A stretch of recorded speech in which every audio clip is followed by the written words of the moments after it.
Things just got worse and worse and worse as the night went on. Again, valiant effort down the stretch for the Bucs. Just too little, too late. Let's go down and let's see what Coach Fletch and the rest of the crew has to say. And as always, go Bulls. So let's head into the locker room right now and see what the guys have to say about that one. Wow. Where do the Buccaneers go from here? What an incredible atmosphere. What a good win for the Tampa Bay Lightning. They snapped a 7-game winning streak. How we feeling, Bucs Nation? It's time to party, baby.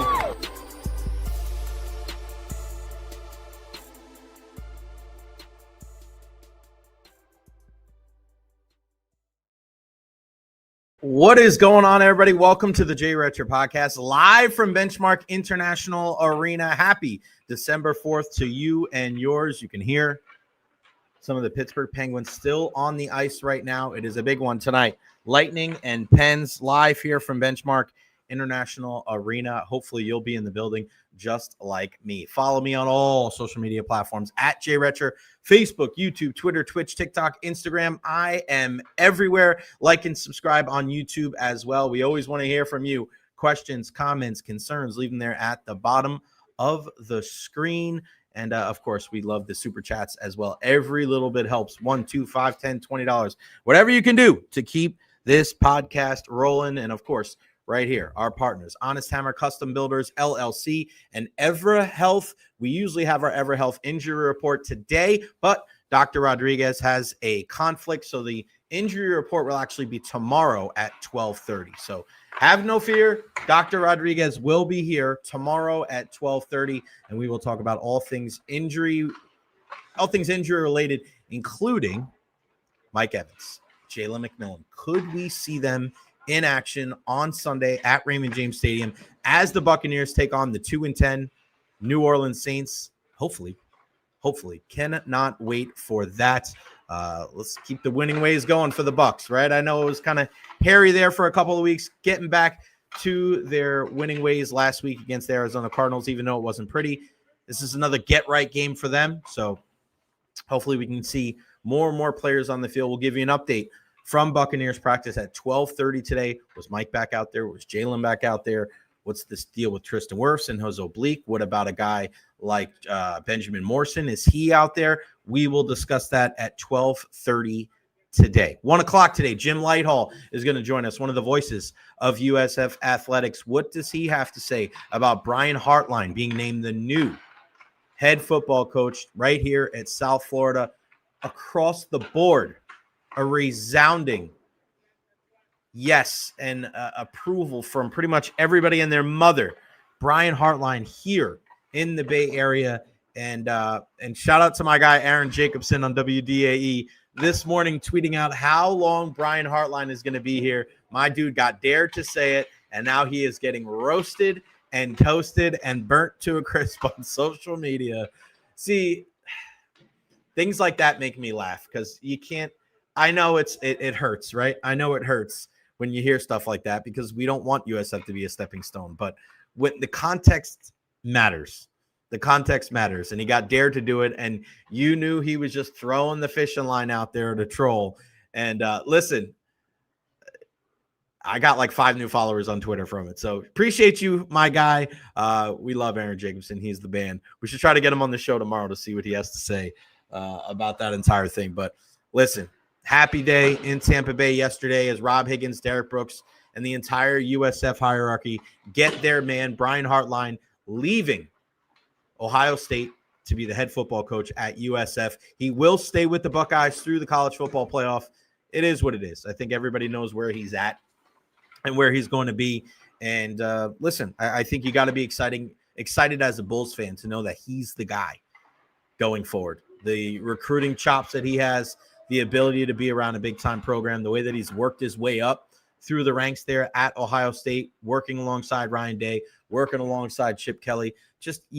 And I know Chip Kelly has had his issues. You know, he just got fired from the Las Vegas Raiders. But to me, when you work with a lot of different guys and you see how a lot of different people do things, I mean, think about it.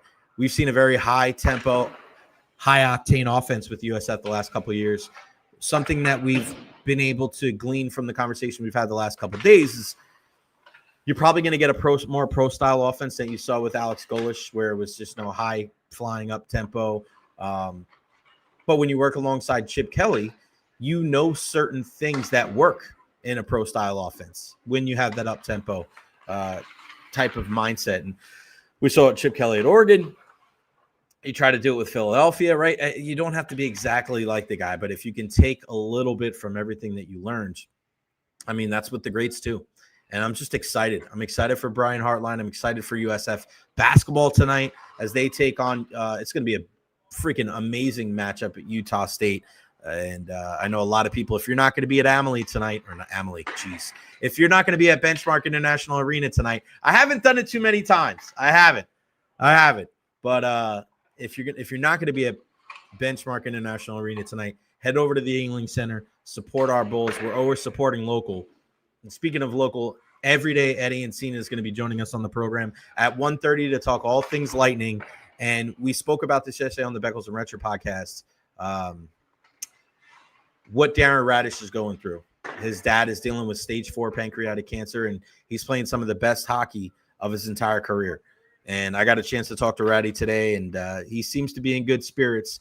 But, man, that's, the ultimate fight there. We think sports is so important, but, obviously we got to keep things in perspective when it comes to our family, right? And I love that's something that Ryan McDonagh spoke a little bit about earlier after morning skate, and we'll hear from Mac here in a second. I know they played it live on their YouTube channel, but we're going to have it live for you. Ryan McDonagh, the big news of the day, signs a 3-year extension with the Tampa Bay Lightning. You love to see it. You love to hear it. Julian Breezewell said this is not something that they were going to talk about and deal with during the season. Well, apparently something's changed. You want to keep Mac here. He understands, and he's going to be here through 39 years old. He'll be here probably for the rest of his career. We love Ryan McDonagh, so we'll hear from him here momentarily. I talked to him after the press conference today. He's glad to be here. He really is, and he's just so happy that his family and just kind of he already planted his roots here, but to get that kind of security for the rest of your career, I know it means a lot to Ryan McDonagh. Benny, J Recher Pod pregame party in the comments. Okay, what is good, J Rech crew? What's up to our guy right here, Josue, looking sharp. Can't wait for the Espo. Can't do a shoe reaction every time. Shout out to Greg DeCruz. I won't be at the game. I'm coaching this weekend. Eddie, even my Miami side are happy for Heartline. Nothing. LMAO for Aaron Jacobson. And let's give a shout out to our guy, Honest Hammer. Sup, Jay and fam. Still riding the Heartline high. LFG Mike. Really, really good stuff there. Nathan Elliott. Pat and Aaron, professional USF trolls. Rolly's in the house. I hope Brian's presence will make some players stay with USF. And I think we've already seen that, Rolly. I really do. I think we've seen that already. Coach, yeah, it was clear that he was trolling. Definitely lit some fires under USF fans. DT in the house. And then Eddie, $5 super chat. Thank you, Eddie. Jay, I found out I must stop being a homer. I can't bet on my Florida teams like that. I have to be more focused and not be delusional. Lost more than one. You got that right, buddy. Yeah, DT, Liverpool almost found a way to lose again, but luckily for you, Federico Chiesa, unbelievable. Knocking that ball off the line there, or else they would have lost. But a 1-1 draw for them. Man U plays today at 3 o'clock against West Ham. Everybody invited to Lot 12, F the Aints tailgate from our guy Nathan Elliott. A hot pot of jambalaya. Woo! That sounds good to me. Jay looking like a Fortune 500 executive CEO. Thank you very much, Sergi. Yo, hi, guy. Appreciate you. Again, I always want to hear from you guys. Questions, comments, concerns, let me know. Again, Jim Lighthall joins us at 1 o'clock. Eddie Encina joins us at 1:30. Dr. Carlos Rodriguez not on today. He's got a scheduling conflicts. He'll be on tomorrow at 12:30. We'll talk some Buccaneers in about 20 minutes or so, but let's hear from Ryan McDonagh. Mack Truck signs a 3-year extension, staying with the Tampa Bay Buccaneers. Let's hear what he had to say after morning skate today here at the arena.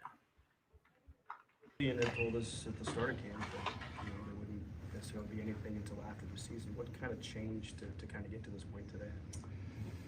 I mean, really nothing changed from my motivation. It was, his decision to start the talks, and I was really encouraged to hear that because I was kind of dead set on, just letting the season play out and see where it goes from there. So it wasn't a long, I would say, negotiation. So I think both parties were really excited to get something done, and it happened relatively quick, and I'm thrilled with the result, and couldn't be happier.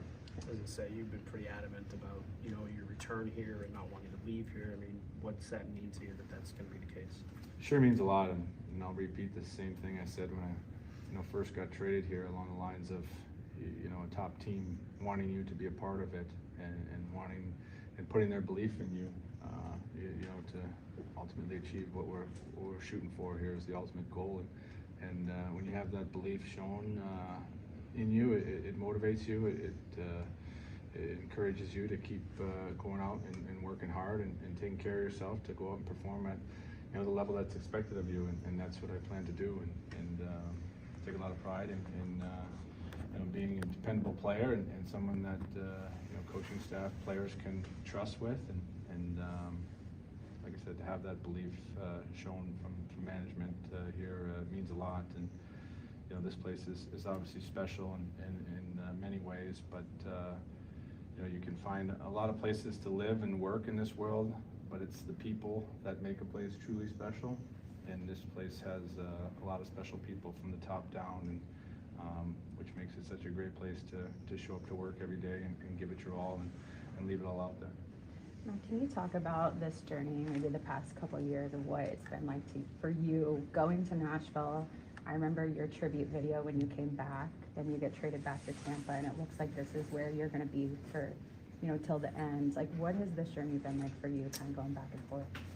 It's kind of hard to put into words and think back to, how the twists and turns have happened, and we have such amazing runs. You achieve the ultimate, pinnacle of success in the sport, not once but twice and almost a third time, and then you're thrown a curveball, and life takes you another direction, and obviously my job is to be the best hockey player I can and help teams win hockey games. But I've also got a family now, and I'm a husband and a father, and those are the most important relationships in my life, and so you get thrown a curveball like that. You've got to make do and make the best of it, and continue to be a good role model and example for them, my kids, and to be back here now and be able to say that I can raise them in a place like Tampa Bay, makes coming to the rink even easier, because you can be that husband, you can be that father that you envision, all while being able to play a game that you truly love. So, like I said, it's been a roller coaster of a few years, and just really thrilled to have that stability now and be able to leave it all out here for a handful of years. When the team shows that they have a belief in not what you have done, but what you can continue to do, what does that do to you as a player? Yeah, I talked about that. That's what drives you to keep motivated and keep working hard, keep doing the little things, and all those things that make a difference between winning and losing. It's so small, and you want to bring your part to the team, your role to the team, and we've done a great job of making sure everybody is valued in those roles, and I know what's expected of me here, and that allows me to go out and do the job to the best of my ability, and help lead these guys and play at a high level, and help this team keep winning and having a lot of success. How excited is the family? They're thrilled. I mean, they're still young, my kids, and they're happy when we told them the news, and obviously they love living here in Tampa Bay as much as we do, and going to school here and playing sports, and like I said, they're still a little young yet. I'm sure they'll appreciate the stability in their life as they get older here, but it's awesome for them. Matt Coop just said, if guys like Ryan McDonagh are not in the Hall of Fame, then why have a Hall of Fame? I mean, how do you absorb a statement like that? And can you kind of put that in words? Yeah, I mean, I don't know. That's a very generous comment, and like I said, just thrilled to be able to be at this stage of my life and career, and keep playing, and know a lot of guys that would love to be in this spot and keep playing and be a part of a locker room, and that's all you can ask for, is to be able to keep competing, keep going after the ultimate goal of hopefully many more cups, and like I said, that's what drives you as a player. That's what brings out that compete and that fire, and we'll see where it takes us from here, but I'm just thrilled to be a part of this group and keep moving forward. The man, Mac Truck, unbelievable, buddy. What a great guy. And listen, a family man. And that's the kind of guy that you want representing your team, representing your community. And again, I got a chance to talk to Mac after, and he's just so happy. And I asked him the question about the family because we know what kind of guy he is. And I wrote the article last year for the Tampa Bay Lightning website. He's just a different dude, man. He really is. And just one of the most generous people, one of the nicest people to ever be around. And that's just the kind of guy that you want your kids to look up to. He's a great father, a great husband, a fantastic player. And you'll hear from Jon Cooper in a second when he mentioned about Ryan McDonagh. If he's not a Hall of Famer, then they shouldn't have a Hall of Fame. I mean, is he going to be a Hall of Famer? No, but it really makes you question how we grade defensemen in the National Hockey League. It just, all right, it's points. It's not about that. Defensive defensemen, and we see it with Jacob Slavin. We see it with a guy like Ryan McDonagh. Certain guys, they're just such a big part of their team, but they don't get the love because they don't score 50 or 60 points. Now, Mac used to be that guy when he was a, first line guy for the Rangers. He was the quarterback of the power play. He played a ton of minutes, but even then he wasn't Kyle McCarr. He wasn't a Victor Hedman, but there's a place for a guy like that.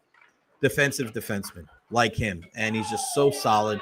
You talk about a guy that's a two-time Stanley Cup champion, so many deep playoff runs with the Lightning and with the Rangers, and he's just one of the most respected guys in the entire league. And I just love watching him. I'm just so glad to be around a guy like Ryan McDonagh. Benny says, does anyone just call him Ryan? Not that I know of. Everybody calls him Mac. Pretty much everybody calls him Mac. That's it. Even when I got a chance to talk to Pat Maroon for my story last year, he was like, Mac. Nobody calls him Ryan. Maybe Gabby Shirley, but really it's not many people at all. But that's a big thing for our Tampa Bay Lightning to be able to see what they've been able to do with him, and the fact that he gets back in there after getting traded to the Nashville Predators. And the one thing I really enjoy about Julien Brisebois and that we've seen from the last couple of years is that he's a guy that if he makes a mistake, he's not afraid to kind of go back and fix it. He's not afraid to admit when he's wrong. He changes his approach a little bit. That's something I'm hoping that Jason Licht can do as well. Changing the approach a little bit. Sometimes you got to mix things up. Sometimes you got to trade a draft pick. Sometimes you got to hold on to him. I like that Julien has kind of been going with the flow to try to help this Lightning team keep this window open for as long as humanly possible. Ryan McDonagh signs an extension. The question is, who is next? And I'm going to tell you right now, J.J. Moser is next. J.J. Moser is next. You heard it here first. And he was joking around today because I was talking to him and Curtis Douglas. And he's like, oh, everybody, all the TV guys are here because Ryan McDonagh signed a 10-year extension. I'm like, not that much, not 10. But he's next. That guy's not going anywhere. J.J. Moser is one of the best defensemen in the league this year, and he reminds me a lot of Ryan McDonagh. So for J.J. and his joking around, he ain't going nowhere either. He's going to be here. Andrei Vasilevsky will not start tonight's game. Surprising, yes. Unexpected start for Jonas Johansson, yes. Vasi is dealing with something, but it doesn't seem to be serious, according to head coach Jon Cooper. Max Crozier back in the lineup tonight. I would think that Steven Santini would be the guy that draws out. Jon Cooper spoke today after morning skate. What did he have to say? Let's find out together right here. And it's funny because he's messing with Gabby like always. We love Coop. Here we go. Come Hi. on, like, get up there. Yeah. Cooper, busy today. Squeeze. Squeeze. I'm not that skinny. Oh, yes, you are. Lies. All right, let's go. Well, why don't we start with Mac and the extension that he signs and what he means to the dressing room and even when he's not available to play. Like, what's he mean to the dressing room? As much as it means on the ice. Is that the question? Yes. What he means in the dressing room? I don't think I've ever seen that Sam Boney went through the dressing room. He's more valuable on the ice. Trust me. But, all joking aside, Mac's one of a kind. I don't know if he, if guys like Brian McDonagh can't get in the Hall of Fame, then I'm not sure why we would have a Hall of Fame. That's basically what I think. What else? John, how much does this help to get something like this out of the way? You know, that he's not going into, you know, last year of the rest of the last year of his contract without wondering where his future is going to be. I don't know.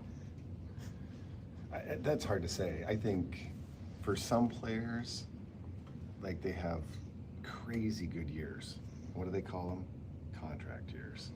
So for some guys, it's like money. It's you know, for some guys, they want to be signed. They want the luxury of knowing, the comfort of knowing, you know, they're gonna, you know, have term in their careers. So I think that's hard. I think it's something.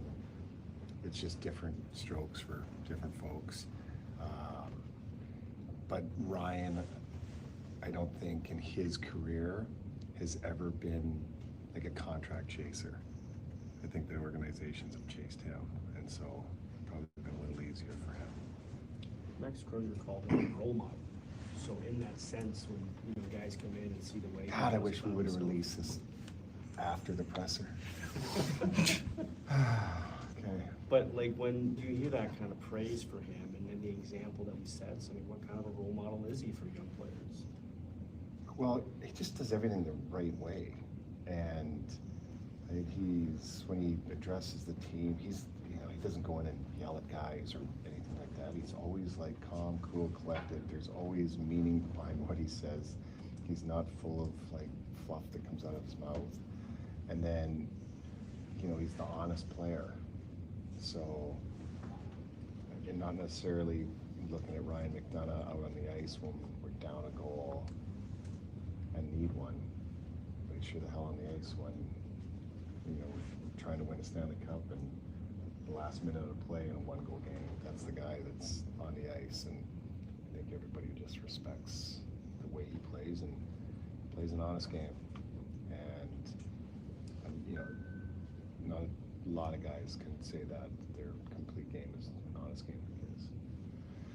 Hey, Coop, tonight, your penalty kill's been outstanding, as we all know, and do you pay more attention to what you guys are doing systematically with your own PK, or when you're facing a power play like tonight, you know, they're putting up some big numbers and some special players. Do you focus on that, or just worry about your own business? Well, I think there's a little of both. I think you have your principles and how you do things, but you have to be aware of their tendencies and what they like and what positions those guys are put in. So, yeah, that's a big job, is, you know, pre-scouting other teams' power plays, but it all starts with the foundation, and then you kind of go from there. Coop, your goalie tonight? JJ. Can you talk about stuff we can't find in here about him, that maybe makes that tandem work with him and Basson? Well, the one thing about JJ, he's not that he doesn't, like, at some point in his career want to be a number one, but while he's been here, he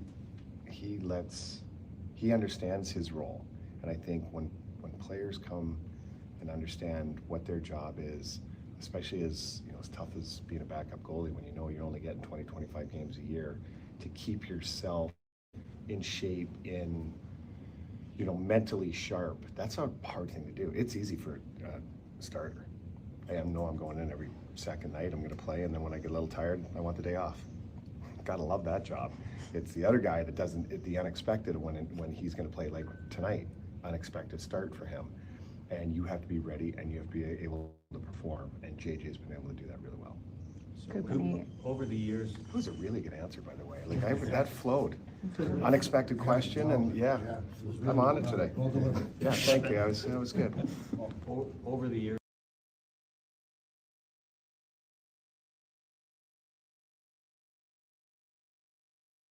Yeah.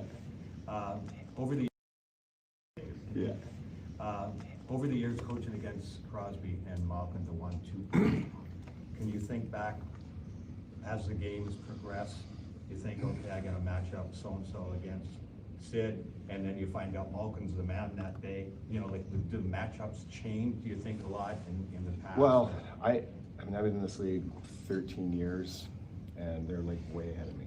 And so I've watched them up and close and personal. I've only been in the East. They've only been in the East. So we've seen them. We've seen them in playoffs. So I don't know how many games I've had against them, but there's been a lot. And there's always something. There's always something you have to deal with. And you think at one point, all right, they're getting old, they're slowing down, and then you're out there and they're not. Sometimes it's easier when they're on the same line. Then you can try and check them both. But you talk about Hall of Fame and Hall of Fame guys, and I've had the, I've been great fortune to be able to be behind the bench with Sid, and it's everything's as advertised, but just special players, generational talents, and yes, like, you have to pay attention to them. There's no question. John, you call up Brandon and Andre's not on the ice today. Is there something up with Andre, or? Yeah, nothing serious. I think he was a scheduled start tonight. May have to just flip the starts now, and but I'm not anticipating anything more than. Yeah, I would anticipate him playing the next game. Crow back in tonight? Crow's in tonight, yeah. So there you have it, right from the horse's mouth. And listen, I'm not calling him a horse, but if I could, because he always makes fun of me. So there you go, Jonathan D. Cooper. That's a big topic of conversation today in the room before Coop walked in. If you look on Wikipedia, it's Jonathan D. Cooper. What does the D stand for? Don't make any off-color jokes. It's got to be David, right? It's got to be Jonathan David Cooper, right? I mean, his name's Jonathan. It's not like Declan or Demetrius or DeShante or Deontay or DeMarcus or Dill, or it's not any of that, right? It's got to be Jonathan David Cooper, right? I got to find that out. I'm going to start calling him JDC. What up, JDC? Shout out to Dolan and Bart that are chiming in as well. But yes, you hear from Jon Cooper. Andrei Vasilevsky not playing tonight. Brandon Halverson gets called up. Just a precautionary thing. He's going to be here to probably back up. Kyle Kunin, the E-Bug, was on the ice today. So Halverson will probably be the backup. And the good sign is I saw Andrei Vasilevsky walking out today with Nikita Kucherov. He looked to be in good spirits. He was carrying his hockey stick with it. It was fine. It was fine. But JoJo will get the start tonight. And it looks like we'll see Andrei Vasilevsky between the pipes on Saturday. And you think about it, with the time off that they've had, give him a couple days. And I love this with the Tampa Bay Lightning, and I love it with a guy like Andrei Vasilevsky too, is the change that they've made over the years, the adaptation. He was crazy. And after a game, he'd have a bet, and then we'd see him like throwing the tennis ball against the wall. And I'm like, dude, relax. It's a long season. You're going to make these long playoff runs. And I think he's learned over time, you got to take care of yourself a little bit. You got to understand that it's not a sprint. It's not a sprint. It's a marathon. Take your freaking time, man. Take your time and just relax. And I think they're getting it. And I think the Lightning have done a really good job. What does the D stand for Jonathan D. Cooper? Jeff Taylor, our guy, says D for domination. Sergio says Daniel. Yeah, it could be Daniel. I like it, Sergio. Gio, if you want to call in, yeah, buddy. If anybody wants to call in, here is the link right here. Just click on the link right there in the chat, whether you're on the phone, whether you're on your laptop. Feel free to click on that link and join me as I broadcast live here from Benchmark International Arena ahead of the game tonight between the Tampa Bay Lightning and the Pittsburgh Penguins. Yeah, some good stuff there. D stands for Demolition Man. Maybe. Dastardly. Dastu. Omer J. Simpson. Somebody brought that up today. But Max Crozier will be back in the lineup tonight, which is a positive sign, getting healthier. Victor Hedman was on the ice for morning skate today. So was Braden Point. Doubt either of those guys will be back in the lineup. So if I had to take my guess, your 6 defensemen will be Moser and Radish, Lilleberg and Dastu.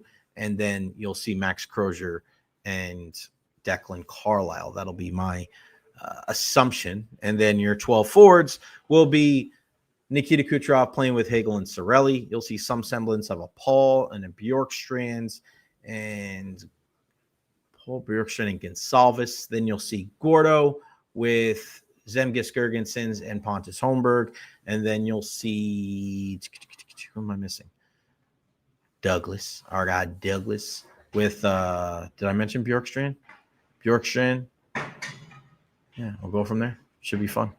Let's go to our guy Gio before we talk some Buccaneer football. What's up, buddy? Listen, I know you're pumped, and I know I'm pumped. Yes, because I'm a Buckeyes fan, and I know Brian Hartline more than most of the USF fans. Yeah, you do.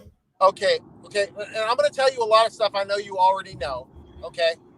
The first thing is the two best wide receivers for Ohio State right now are Carnell Tate, who went to high school in Sarasota, Jeremiah Smith, who was a wide receiver in Miami. So Brian Hartline already understands how to recruit in Florida. Number two is, and I didn't know this until yesterday, Higgins has had Brian Hartline on his radar even before Alex Golish got hired. Michael Kelly called him and said, Higgins, you know this Hartline guy? All of the high school coaches in Florida know who he is, love how he recruits. So that's another plus. And also, Brian Hartline is going to bring people with him. I'm hearing that James Laurinaitis, the linebacker coach, wants to be a defensive coordinator. That would be a good fit. Now, if he's not a coordinator, he can still be, he can still be a linebacker coach or whatever. And also, the big mystery is Byron Brown. Byron Brown's got three options. Option number one is he could stay at USF. Option number two is he could go to Auburn and be with his boy Alex Golish. There's nothing wrong with that. And option number, the third option is maybe go into the draft. Now, my comment is, why doesn't he stay with USF? Okay, and all right, Gio, sorry, I had to cut you off, buddy, because you're driving through a tunnel and we couldn't hear you. We appreciate it. But, oh, wait, you're back. Hold on. You back? Hold on. Oh, you sound, I don't know what that sound was. Everybody was. All right, I got you, though. I appreciate it, pal. I'll respond to what Gio was saying. Gio, I love you, man. Thank you. Give my love to Nick and the family. I hope you're doing well. Byram's gone. I don't know that for sure. I just feel like in my bones that Byram is going to move on. A lot of people think when you look at Byron Brown, this was going to be a year for him to go get the bag and go get some money. Because I don't know if he's going to really be able to translate his style of play to the NFL. He runs over people. And we see that with Jackson Dart, right? And he's already been checked for a concussion 4 times. Like, he's not going to be able to play like that again in the NFL. So right now, he could be making the money that is going to change his life. And I think he's going to be a hot commodity for a lot of different schools in the Power 4. And I don't know if he goes to Auburn. Maybe he does. It wouldn't surprise me. I just don't see him coming back to USF. He was a goalish guy. I think it's a lot more realistic that he goes there or goes to another school. I don't see him going in the NFL draft. He doesn't throw the ball as well as I think you would hope and expect for a guy like that. It's gotten better. Don't get me wrong. And remember, I was there in Tuscaloosa, guys. I was there in Alabama, and I still think if you hit those 2 shots, those 2 deep shots, we could be having a much different conversation today about USF and even Alabama. But it didn't happen. And the one thing that you're looking at him is he going to be able to be as accurate with his arm as we've seen this year? I think he goes to another school. I think it's something in a bigger conference. I think he gets a nice payday. And hopefully he goes to a place where he can clean up some of his mechanics throwing. And if he does that, maybe he gives him an opportunity to play at the next level. Special kid, but his success is running the football and running people over and people not able to tackle him. And even though he's gotten a lot bigger over the last couple of years, you got monsters in the NFL. And you wouldn't be able to play the same way. He's got to be able to beat guys with his arm because that's what people are going to do. They're going to force him to stay in the pocket. They're going to force him to be able to push the ball down the field with his arm. And if he can't be accurate and throw the ball on all three levels, he's going to have a lot of issues, a lot of struggles. So we'll see. I hope he goes to a place that accentuates his strengths. I hope he goes to a place that can work on his mechanics and he can get better. But he'll go down as one of the great players for our Tampa Bay, for our USF Bulls. So a lot of love for Byron Brown, regardless of what his decision is. Mario wants to know, how about some of these sneaky Rays signings of late? We saw the signing yesterday, Cedric Mullins, longtime outfielder for the Orioles. Obviously, he was with the Mets. Left-handed bat, balance out the lineup a little bit. We know we can go get it in center field. Somebody was asking me about the sign last night, and I'm just so fatigued with the Rays when it comes to reclamation projects and guys that are just off the scrap heap. And it's tough to get excited about that when you're looking at the Lightning, bringing back a guy like Ryan McDonagh, who's a Stanley Cup champion, when you have the Buccaneers getting Mike Evans and a guy like Jalen McMillan back and Benjamin Morrison practicing. And it's just, for me, it's like, I hope we get to that point when it comes to the Rays where they're in the hunt for top-tier free agents, when we're talking about big trades that they're swinging for the fences rather than just, hey, this guy had a down year, let's buy low and possibly sell high on the guy. I think it's fatigued me. I know it's fatigued fans across the Bay Area.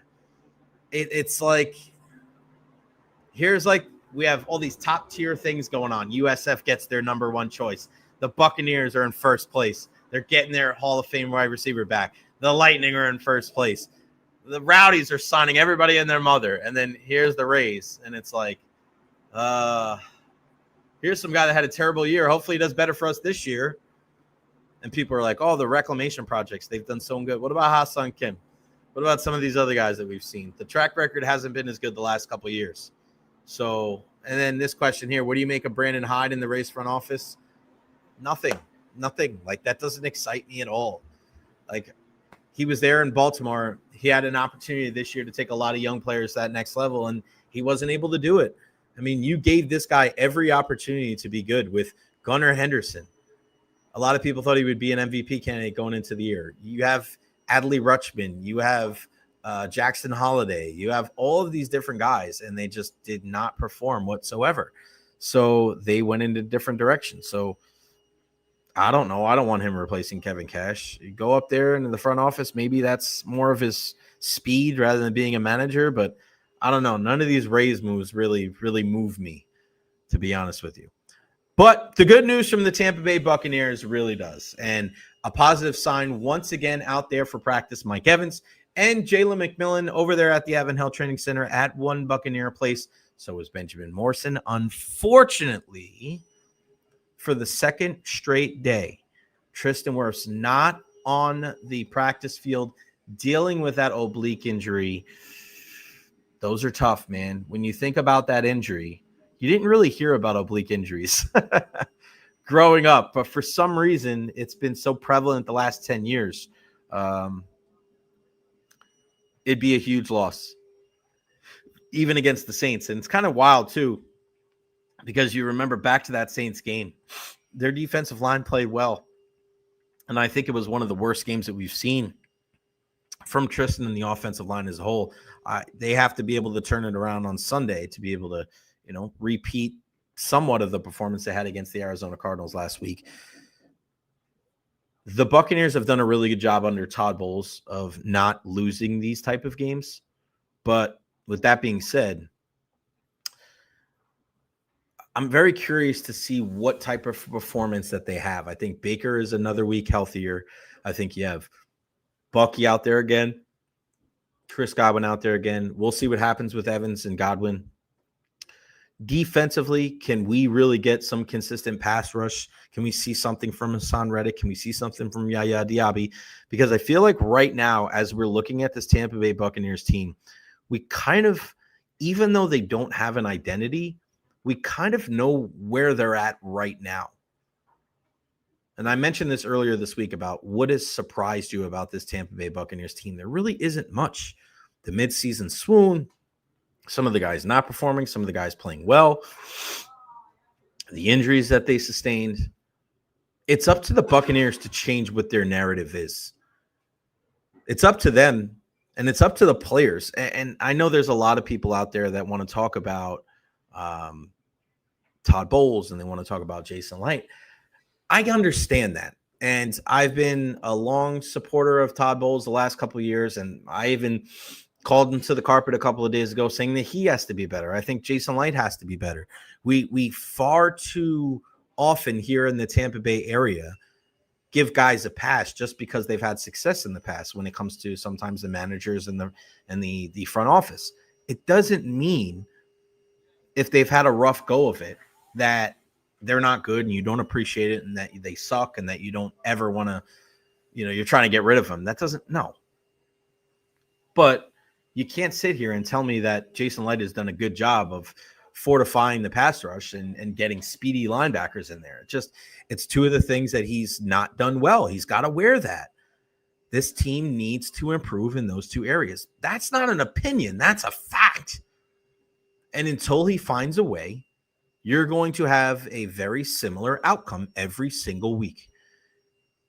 Is anything surprising about the Tampa Bay Buccaneers right now as we speak? I'm going to tell you what's not surprising. What's not surprising is that they can't rush the passer. What's not surprising is that they've had to deal with injuries. It is on the players, not Todd Bowles, not Jason Light. Right now, there's only so much that Jason Light can do at this point of the season. Trade deadline's passed. You're not going out and you're not signing free agents. You're not signing Darius Slay. You're not signing Adam Thielen, some of these veterans that were on the free agency block here the last couple of weeks. That's just not his thing.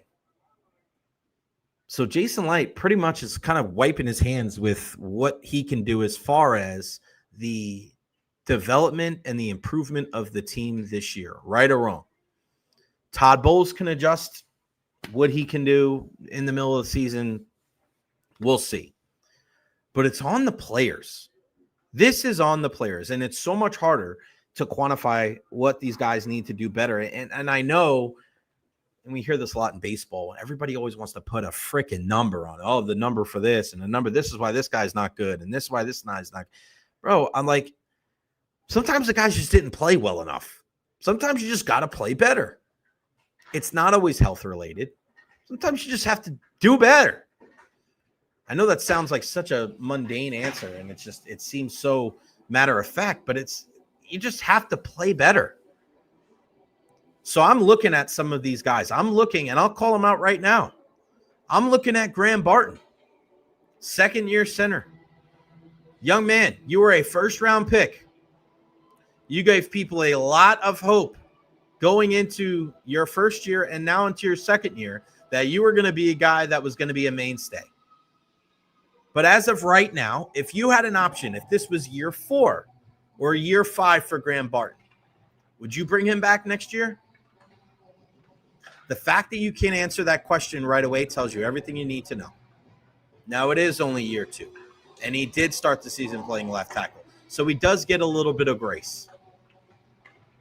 But he's got to get better. It's not good enough. Tristan Wirfs dealing with the oblique injury. Okay. Fine. He doesn't look to be 100%. We're going to move from that side of the football. And we're going to the defensive side. Hassan Reddick is a guy that when you watch him play, this is a guy that can roll out of bed and get you 10 sacks. Roll out of bed and get you 10 sacks. We were talking about that earlier this year. But he hasn't been as effective as we had hoped. And you look at what he's been able to do so far this season, he hasn't lived up to that 1-year, $15 million deal. Better last week because he returned, but you're going against a poor team. I want to see these guys show up against good competition. I'm not going to be convinced if they win this week against New Orleans, no matter what it looks like. Whether they drub the guys, whether it's close, it's a divisional game. For some reason, they always struggle with the Saints. So again, it's going to just be like last week. A win is going to be a win. That's all I'm going to be looking for. But as we go forward, Hassan Reddick needs to be better. You're getting paid $15 million a year. You got to be better. All this talk about Yaya Diaby being a 10-sack guy, a 15-sack guy. Evan Klosky said this on the show yesterday. He's not a 1, he's a 2. You need more. You need more. He's got to step up. The effort's there. You never question the effort. But he needs to be able to be a guy that can take over games. This is what this defense has been all along. And Todd Bowles' defense has been great when you've had a guy that can rush from the outside and rush when they only rush 4. Vita Vea and Ndamukong Suh, they were good players. Yeah, Vita Vea and Kalijah Kancey. I know Kancey's been banged up, but you got to be able to win your own battles. Myles Garrett is Myles Garrett regardless of who the hell he's playing with. He's going to get 19 sacks a season. Yaya Diaby's got to be Yaya Diaby regardless of who he's playing with. Now, if it's not a 19-sack guy, fine. Be a 12-sack guy. Give me a 10-sack guy. Something. This is on the players. These are the guys that are going to turn this thing around. These are the guys that are going to make you feel good if they win games, and primarily against the Panthers down the stretch. Because it doesn't look likely that they win both games against Carolina, but what if they do? What if they do? You're going to feel a lot better about the Buccaneers going forward, but they have to turn this thing around. I look at the corners, Jamel Dean and Zion McCollum. Jamel, good on you early in the season. He still has warts in his game. Zion McCollum has taken a step back this year, and we're talking about a guy that every single year has gotten better. Whether he was the guy that started on special teams and was balling out, whether he was the guy that was getting better as he got more time in the secondary at the cornerback position, whether he was the guy that was helping out at the nickel spot. Because remember, we heard that earlier in the season too. You can't blame that on Bowles. You can't blame that on Light. Zion needs to step up. Servassier Dennis was a guy that people kept telling, and I kept asking. Remember, I kept asking earlier on this season. Do they have enough at the linebacker spot? Do they have enough depth there? They said they were comfortable. I didn't agree. Anthony Walker was supposed to be a guy that comes in and kind of replacing KJ Britt. He's not even on the freaking team. Servassier is better going forward than he is in pass coverage. That's not what we were told. Levante's Levante. I can't blame him. He's out there. He's playing his ass off. He's obviously a step slower, but who cares? It's not about him. You're not worried about Levante David and his speed. That's everybody else. We need more. We need more from this defense, primarily. These guys have to step up. Chase McLaughlin step up after a slow start. Riley Dixon was the NFC Special Teams Player of the Week. Like those guys, there's certain guys that have stepped up. You need that. Now, Nathan Elliott, Jason Light drafted Kancey and Walker. They are not on the field and are injured. Hall is a bust. Now, listen. When you draft a guy like Logan Hall, you're not drafting him as a guy that's going to rush the passer. You're drafting him as the heir apparent to Will Golston. A guy that's going to be out there, a big body that can stop the run and chip in with 4 or 5 sacks every year. I'm not surprised by Logan Hall. I don't think that this defense is messed up because of Logan Hall. He is what he is. I'm anticipating more, and I'm hoping for more, and I'm asking for more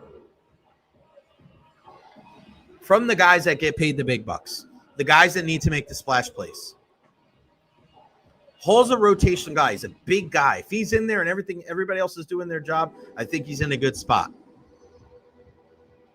But not enough from Yaya, not enough from Vita, not enough from Hassan Reddick. And let's not forget, the jury's still out on Kalijah Kancey. He gets hurt every single year. And even when he's in there, what's the most memorable play he's had? Unfortunately, the most memorable play from Kalijah Kancey's career so far is him not being able to get Jaden Daniels last year in the playoffs. again, it's not about being fair. It's about the reality of the situation. They need to be better. If they're not better, we're going to go through the same thing we went through last year. They make the playoffs, they get bounced in the first round, and you're wondering what the future is with this team.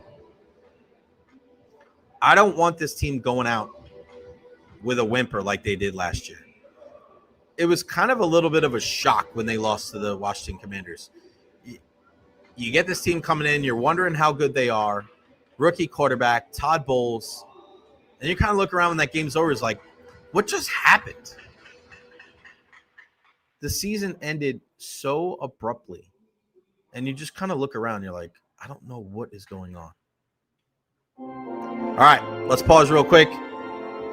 National Anthem, Star Spangled Banner, the lovely Miss Sonia Bryce Kirksey.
The greatest anthem singer that you are ever going to see, ever going to hear. It's the one and only, the lovely Miss Sonia Bryce Kirksey. We love her.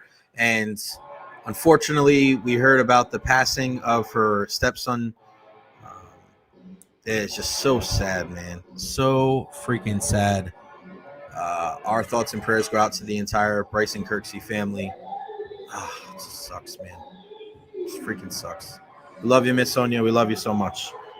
But yeah, speaking about the Buccaneers and the players, that they just have to step up, man. It's going to be a huge, huge thing going forward. The explosive plays, way too much. And I hear what you're saying, Nate, about Shaq and JPP feasted because of who was in front of them. But listen, those guys were getting home regardless, even if those guys weren't out there. When guys like Nacho were out there, when there was a rotation, you have to win your one-on-one battles too. This is like the old Gerald McCoy corollary. If you're always waiting on somebody else, if you're always waiting and depending on somebody for you to be good, God, that just says that you're not good. Not good enough. You have to be better. You got to be able to cause havoc on your own at some point. Now, consistently, are you going to have issues? Probably, if it's just you out there. But there's got to be certain games where you take over. How come we haven't seen a Anthony Nelson type game from Yaya Diaby or Hassan Reddick this year, even against lower competition? Even Shaq, when he wasn't as good later on in his career, made big plays. Remember the play against Justin Fields and the Bears? I mean, you got to step up. No more excuses for these players. You can have your issues with Todd. You can have your issues with Jason Light. But guys, defensively, these players, man to man, individually, they have to step up. No excuses. All right. Before we are joined by Jim Lighthall, our guy that is one of the voices of USF, let me tell you about my friends, Honest Hammer Custom Builders, LLC, for all your residential and commercial needs, 813-244-0956. My guy, Russ, big big USF fan. Here, let me pull up the website. We got to pull up the website because we got some new pictures up on there, baby. Boom, boom, boom, boom, boom, boom, boom. Here we go. Look at this bad boy right here. Website, thehonesthammer.com, 813-244-0956. Look at all the new pictures. Okay, I see it, baby. Custom homes, bathroom, kitchen remodels, new and commercial construction. You're trying to do something new with the house, some new interior structural renovations. They have got you. Look at this, man.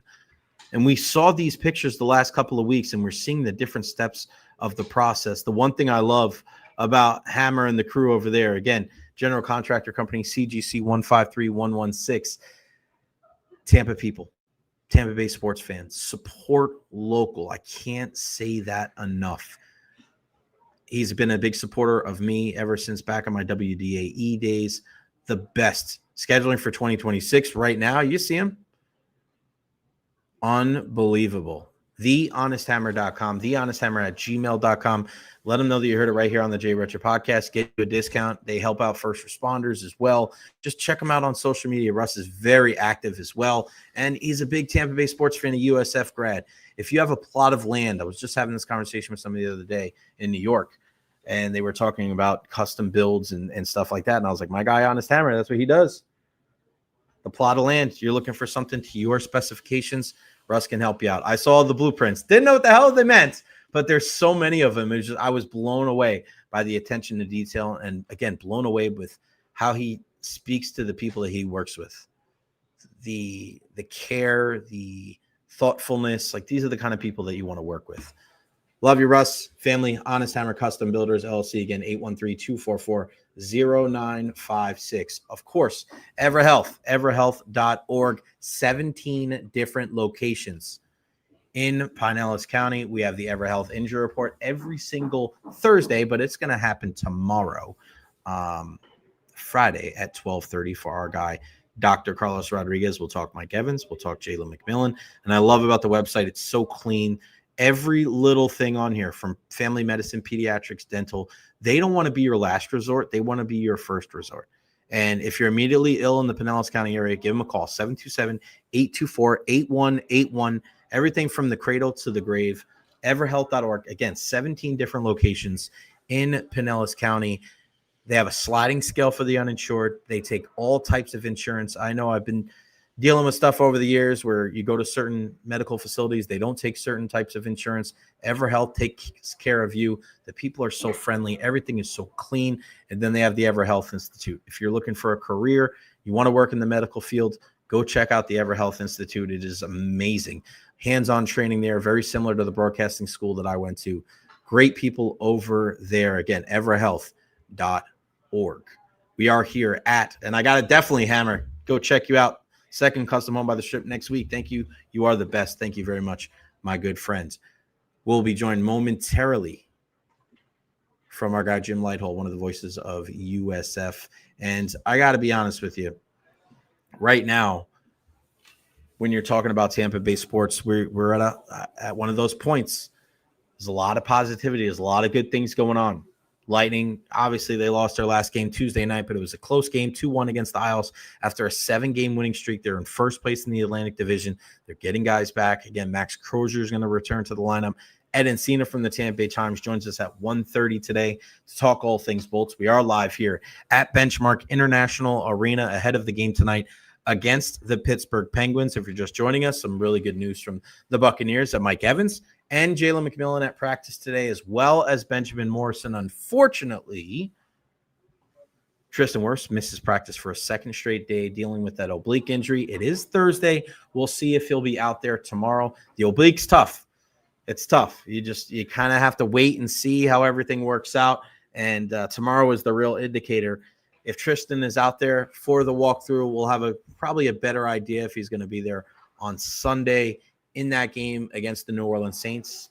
You got to do what you got to do to mitigate the risk. You got to take care of who I think is your best player on either side of the ball. Love Tristan Wirfs. He's the man.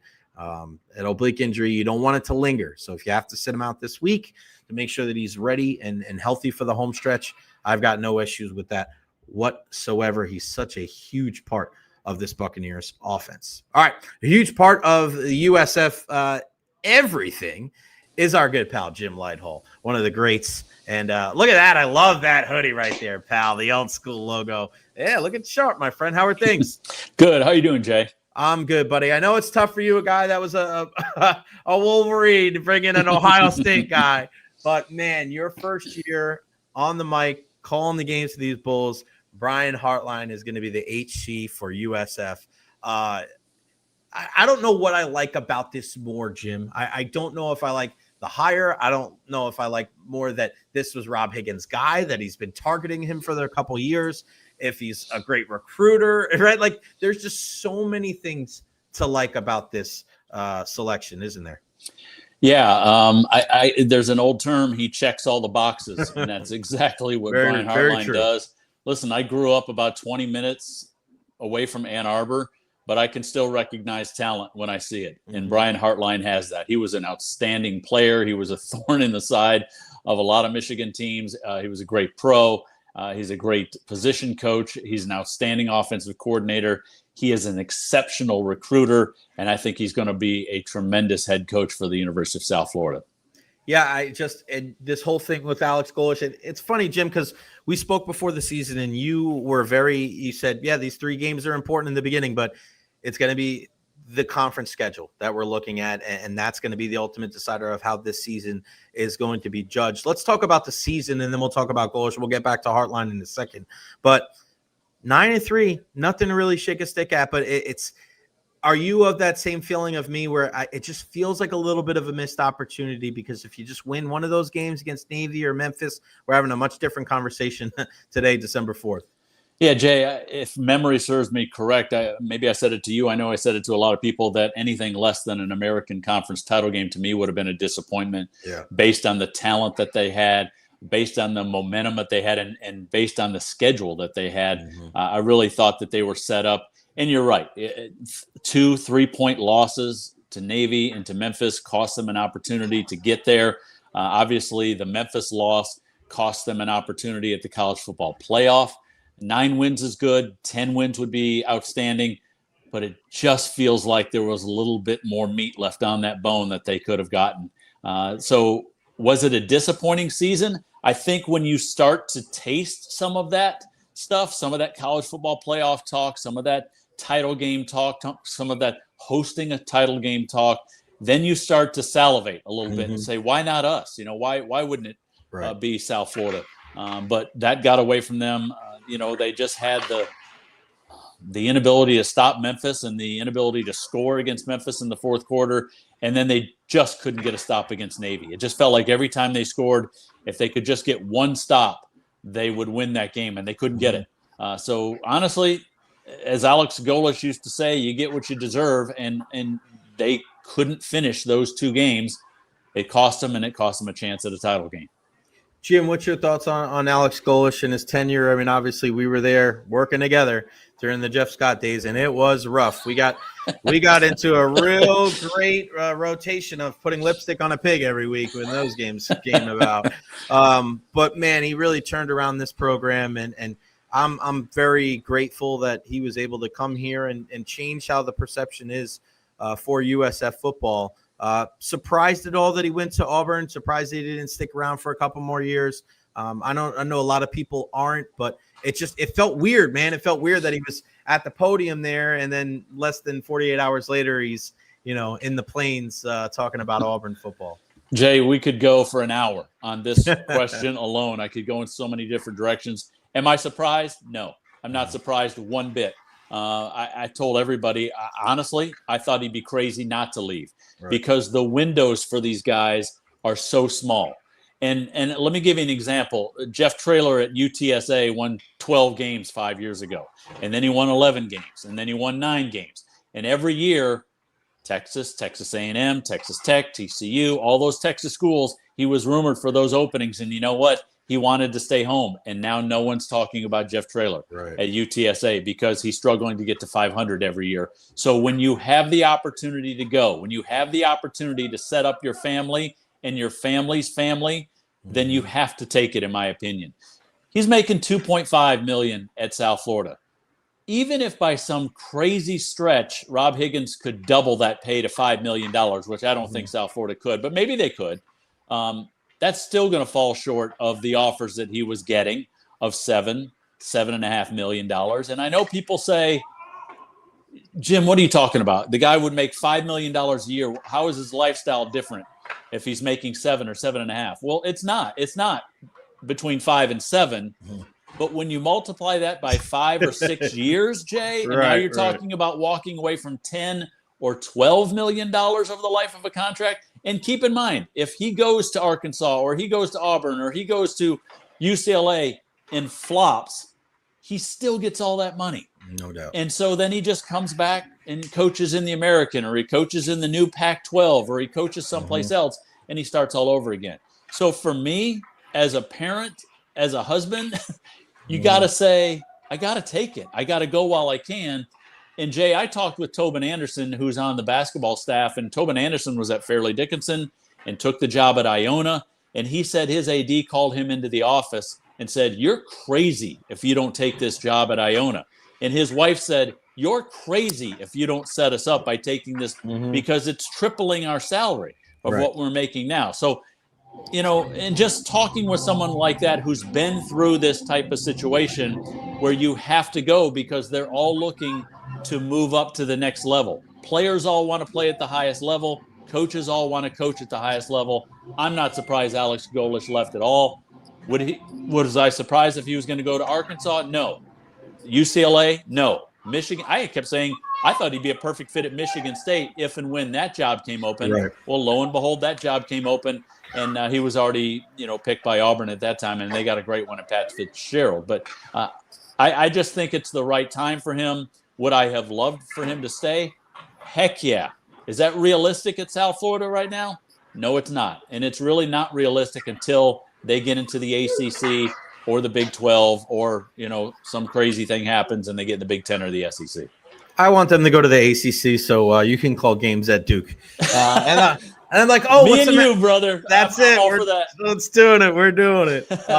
Unbelievable stuff, to be able to bring in a guy like Brian Hartline. And I love that Rob Higgins has kept an eye on this guy. And another thing that it does, Jim, I think out of all the hires that you could bring in, I think he's one of the few guys that you could bring in that would keep as many players as humanly possible. Listen, guys are going to go. They're going to go to Auburn, whether they're committed or whether they were at USF. Guys are going to leave because Golesh isn't here anymore. But I think you have a much better chance. And I saw Jeremiah Koger put something on Twitter yesterday. If you're a receiver especially, and you look at the guys that this dude has been coaching the last decade, and then you look at Sundays and you realize that, oh, crap, half of those guys are on my freaking fantasy team. Like if you're Koger, if you're Singleton, if you're some of these other guys, I'm probably going to stay here and work with a guy like Brian Hartline. He's got all the connections. He's coached these guys. He's recruited these guys. I just think on so many different levels as far as retaining some of these players, Brian Hartline is a hit right there as well. Yeah, I agree with you, Jay. All those guys want to get to the next level. Brian Hartline has put people at the next level. So if nothing else, I would at least wait until I had a sit-down conversation with the new head coach and see what kind of direction he's going to go, see what he's going to do with the offense before I made any kind of decisions, because he continues to put people in the National Football League. And we're talking about high draft picks. We're not talking about 7th-round guys and 6th-round guys. He puts high draft picks. Now, was his piece of clay different that he had at Ohio State than what he's going to work with now? Yes, it's a little different. He's working with high 4s and low 5s and high 5s at Ohio State versus high 3s and low 4s at USF. But he can put those guys in the NFL. He can put these guys in the NFL. I don't see that that's going to be a problem at all. I guess where it comes down to, and this is the $1 million question, is what does Byron Brown do now at this point? What he did with Justin Sayin at Ohio State, he's gotten him in the Heisman conversation when he wasn't really talked about a whole lot. I mean, as a first-year starter, if you're Byron Brown, you can make a ton of money someplace else, Jay. I mean a ton of money. And again, I'm not saying that USF wouldn't try to pay him. I'm sure they would try to pay everything they could pay him. But I just think that the bank accounts are a little deeper at other places. If that's Auburn, that makes sense. I mean, he goes with Golish. He knows the system already. They can pay him a ton. Or does he stay and try to learn a new system under Brian Hartline? If I'm Brian Hartline, I work out my best pitch, because you have a generational talent in Byron Brown, and you certainly want to keep him there. And that would keep all your receivers there as well. And I wonder, like, how the offense is going to change, because he does run a little bit more of a pro-style offense. It's not the same, the Josh Heupel, Tennessee, up-tempo. And we'll see. I mean, that's the thing I was mentioning before you hopped on. I don't see Byron going to the NFL. I still think he's a work in progress. I don't think he throws the ball well enough to be a top-tier prospect. I think he'd be in that 6 to 10 range when it comes to quarterbacks if he would have come out this year. I don't think he returns to USF, because I think he's just somebody's going to splash cash at him, and he's going to be able to go out there, and whether it's an ACC school or a Big 12 school, like, go out there and, again, same thing with Golish, right? How can you fault him if he's going to go and do something like that? When we're hearing about this revenue sharing, and we're hearing about the money that USF is willing to spend, Jim, and you were there because you were the MC of the introductory welcoming for Brian Hodgson, and Will Weatherford's up there talking about how important athletics is to University of South Florida. And it's not just a part of the equation. It is, it's just so refreshing to be able to hear that. And then we hear, all right, if you're in the American, you got to spend $10 million, 3, 3, and 4. Somebody at USF looked at me and said, Jay, we're spending more than that maybe in the first year.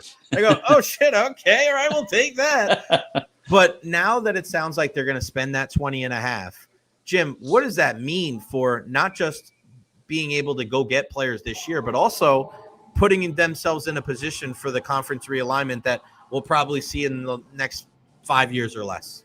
Yeah, let me go back to that phrase again, Jay. It checks a lot of boxes. Right. Because when schools are looking to add, when conferences are looking to add schools in realignment, those are the things they're looking for. We're building a new stadium. Are they committed to athletics? How much are they paying in NIL money? Let me tell you what, I'm sure Brian Hartline, that was one of the questions he asked, because there's a guy who had opportunities not only at the pro level, but also at the college level to go to other places. And I'm just throwing this out there because they had an opening. But if you're looking at a Colorado State and you're looking at a USF, kind of similar programs, and one's willing to pay $10 million and the other one's willing to pay 20.5, I think I'm going to the school at 20.5. Wow. So those are the kind of things that you have to ask. Those are the questions you have to ask. And when Rob Higgins can sit across from a coaching candidate or can sit across from a conference commissioner and say, this is what we're doing and this is what we're going to do, that looks really attractive, because that boosts your brand. And let's face it, these conferences are in love with their brand. They're in love with themselves, and they want to bolster that. And that TV market looks pretty doggone good too. Jim, and you as a guy that, you're a Big Ten guy through and through, Penn State is just, I don't know what to make of it. I've got family members that are huge Penn State fans. I don't know what the hell they're doing, honestly, as far as their head coaching search. And then when you think about it, like, they wanted Brian Hartline. Like, that's the crazy thing about it. And whether it's, hey, I'm a Buckeye, I'll never go to Penn State, that could be part of it. But the fact that, like, in essence, he kind of chose USF over Penn State, it's kind of wild to me, because this is the landscape of college football and college athletics as a whole is changing. But man, the Nittany Lions, I don't know what's going on up there. I don't know who the hell they're going to coach. Jay, I grew up in 3 yards in a cloud of dust. That's just what I knew as a kid. And you know what? Penn State's still kind of doing it. And Michigan has still kind of done it, but they've been successful doing it, and that's been their identity. Penn State is kind of, all right, we'll try it and we'll see. And they're just kind of throwing it against the wall and seeing what's going to work. Well, guess what? That doesn't work anymore against the Ohio States and the Oregons and teams like that. And I think Brian Hartline, I'm not speaking for Brian Hartline. I don't know what his thought process was, but if he's as creative on offense as we think he is and what he's done at Ohio State, wouldn't he look at Penn State's situation and go, yeah, they're going to want me. They're going to want me to play a fullback and 2 tight ends and do stuff like that. And yeah, there's a time and a place for that.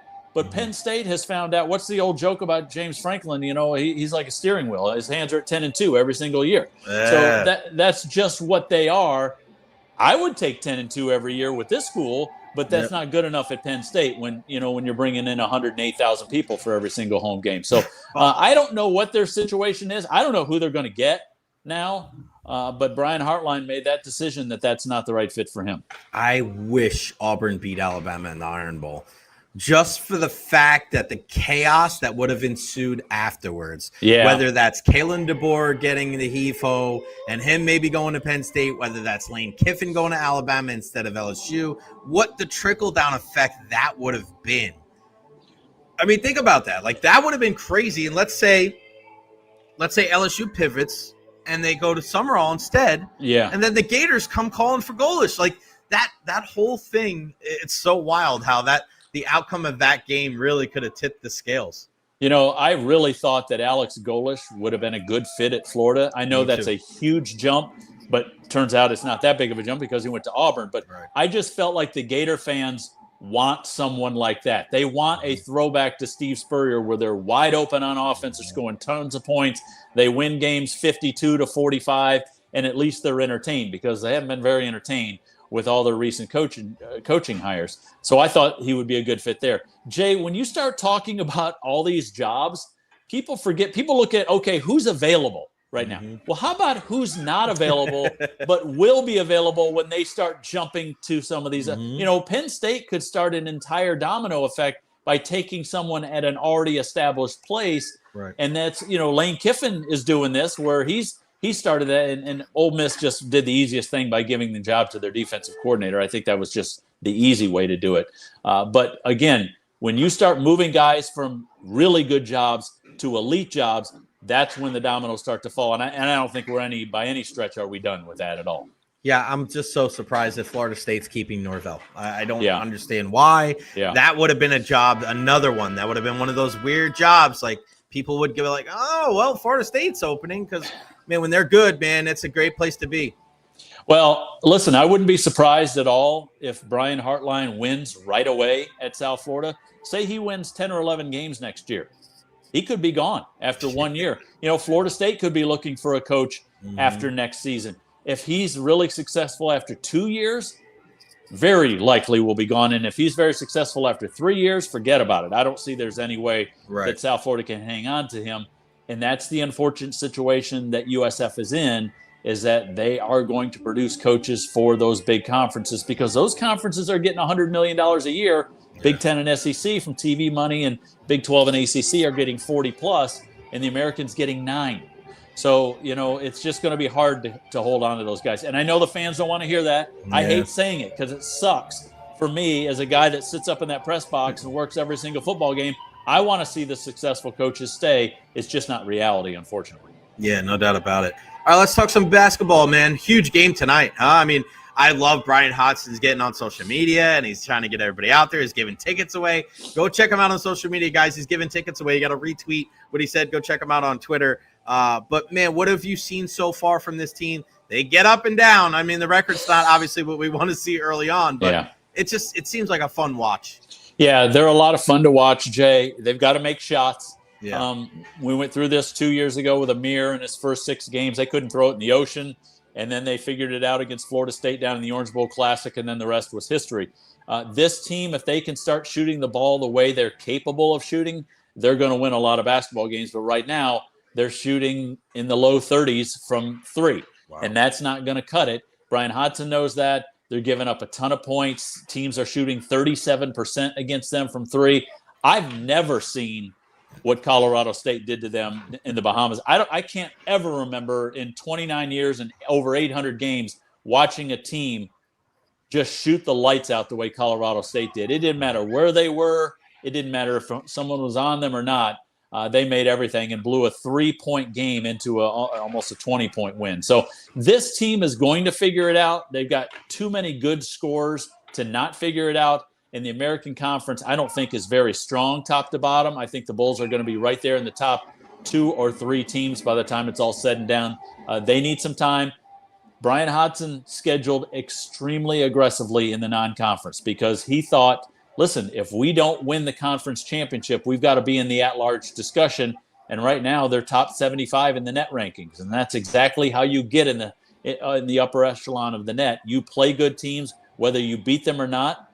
course, it's nice to beat them, but Utah State's undefeated still right now, and they play big game tonight. Huge game tonight. And Utah State's really, really good, Jay. Yeah, they are. But the building is going to be electric, and I think the students are going to turn out. They've got a lot of people coming to this game tonight. Brian Hartline knows how important it is to get a win like this over a Utah State team, and it could really propel them into great things. College of Charleston's next. They're not the same College of Charleston team that they've been in years past. They're under 500. They could really get on a roll is what I'm getting at. The Love Wins Classic. I mean, what a great thing for, I mean, it's still surreal, you know, with the whole Amir thing. And, you know, every once in a while, like something pops up and it still hits you, man. And I don't know if it'll ever go away. You know, you never get over it. You just remember, but it's just all class when those two teams got together. And I'm excited for Kennesaw State to come to Tampa too. Yeah, Jay, that was a really fun game, first of all. It was up and down. It was high scoring, a lot of dunks, a lot of threes. That day, so many people came from Tampa, and then a lot of people from Georgia that were South Florida fans made time for that particular game. Yeah. They said, I need to be there. It was good to see some familiar faces. I saw Justin Brown there, the former lefty shooter. He's an agent now in the Chicago area. Some former players came there. Ari was there, had a chance to speak with her after the game. And I'm not going to lie, Joey and I had a really tough time getting through the pregame because of talking about the memories and talking about the family and all that. And, yeah, it was a year removed, but it was not easy. I thought it was a great idea. And what Brian Hartline said to me, which was really neat, and Rob Higgins echoed this as well, is that the Love Wins Classic could be something that branches out. It doesn't have to be just about USF and Kennesaw State, even though Kennesaw State's coming to the Ingling Center next year to play that Love Wins Classic.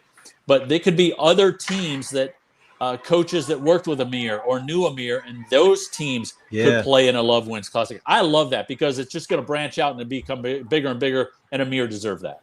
Yeah, I mean, you get Georgia involved, you know what I mean? Yeah. Like you get some, like I think that makes a lot of sense. College of Charleston, he was there for a couple of years there, you know. What'd you get Joey Johnson for his birthday? Oh, I always get him hair tonic to try and grow his hair.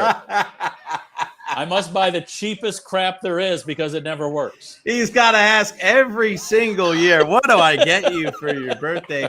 I think and then the last question I'm going to ask before I let you go. Yeah. So now as you're, you know, stepping into this new role next year in football, are you going to get on Twitter? Ooh, what a great That's the best question you've asked the entire time here. Actually, my wife said to me, she goes, you might need to think about this. Because for me, for 29 years and or however long Twitter's been around, obviously, it was a hard no. I just didn't have any interest because of two things. Number one, I never think my life is interesting enough for people to read what I'm doing, which is a lot of what Twitter is or my thoughts. And number two, I don't want people to know what I'm doing because I like kind of flying under the radar. I like just living my life. So those are two really big things I would have to overcome. But she said to me, she's like, you might need to kick the tires on this a little bit. And USF has never demanded that of me, which I really appreciate that they, you know, it's my choice. But I can understand why a lot of people would want that. I am behind the scenes. I see things that would be interesting to fans. So I'm not slamming the door on it. I'm gently holding it open a little bit. And we'll see. We'll see. Let's put it this way, Jay. I don't think it's what I want to do, but it might be what I need to do. The door. When is a door not a door? When it is a jar. I love it. We have an ajar door for our guy, Jim Lighthall. Unbelievable. And you know what's funny? I tell people this all the time. A lot of people get their news from Twitter, right? And that's, you know, Schefter and all these guys, they're all over it. And I go, Jim Lighthall knows all the news, and he's not even on Twitter. How the hell does this guy get all the news? Like, you are like the enigma, my friend. You're up on everything, you know, all the stories, everything, and you're not on social media. It really gets me thinking, like, maybe I don't need to be on Twitter. Everybody sends me what's on Twitter because they're like, hey, look at this, look at this, look at this. And, you know, especially with the Alex Golish stuff, and then they're searching for a coach, and all these things are out there that they're sending me. Hey, is this true? Is this true? And 90% of the stuff that was sent to me end up being wrong. So Jay, it's like, this is what I think about Twitter. first and wrong is still first, and that's all anybody cares about.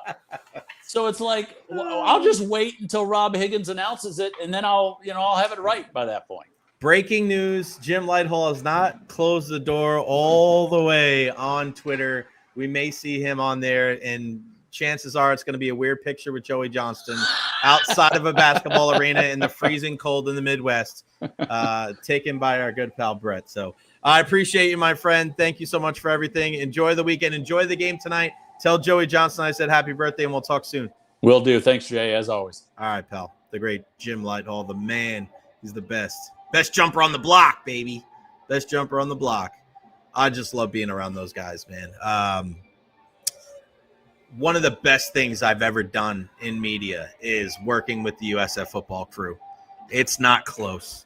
And I felt so incredibly honored when they were in-house at iHeart and we spoke to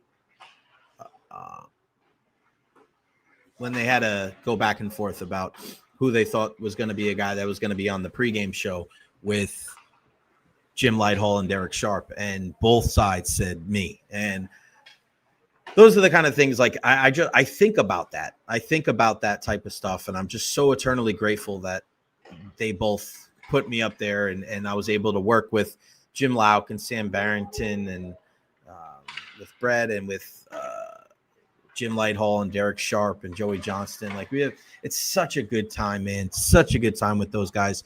I go see them every single home game. Every single home game, even though I'm not there, I always go by the booth and I always say hello. And it's always, it's going to be weird without Jim Lauk, man. It really is. But you couldn't find a better person than Jim Lighthall. So who knows?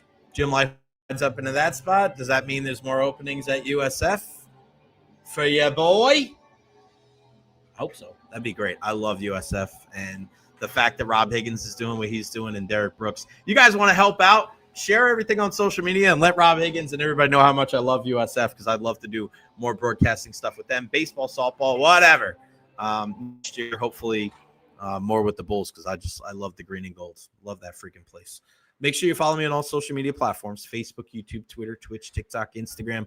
Like and subscribe on YouTube as well. I appreciate everybody for tuning in today, whether it is a beautiful day here in the Tampa Bay area or whether you're freezing cold.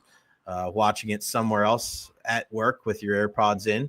If you're freezing out there, I can't thank you guys enough for all the love and the support. And, of course, the super chats, man, like our guy Eddie, $5. Every little bit helps. And guys like Eddie, man, you've done so much. Thank you. Still working on the merchandise stuff. Hopefully we'll have it done by Christmas, so it'll be a nice gift for you and yours. I know Jeff Taylor was on before. He's been the guy that's kind of busting my chops about it. I had to change it up. Because what I was doing was not working, and I wanted to put something with the Wrecking Crew on the back. So we'll go from there. Darius Slay not reporting to the Bills as he mulls his NFL future. He decided it was a mutual agreement between him and the Pittsburgh Steelers. So there you go from there. If you've seen this thing with Sonny Gray talking about the Boston Red Sox, it's easy to hate the Yankees, and it's just like, you were not good there. You gave up home runs. You were giving up the booty left and right, and it's their fault. That's kind of very strange to me. Jalen Carter, Eagles defensive tackle, out for Monday Night Football after some procedures on, his shoulder. Both his shoulders. Wow. He's undergoing treatment on both shoulders, considered to be week to week to return. Carter wanted to be as close to 100% as possible for the playoff run. That is from Adam Schefter on ESPN. So there we go. You got to get healthy as we get down the stretch, and that's going to be a huge part of it. I had this conversation with my dad last week at Thanksgiving. We were talking about how injuries play such a part in football, in the NFL more than anything. And it sucks that it's such a prevalent topic of conversation, but it's the reality. We talk about injuries more than anything else. Everything. I mean, that's the number one thing. Is this guy banged up? Is he 100%? When's this guy coming back? Is he out for the year?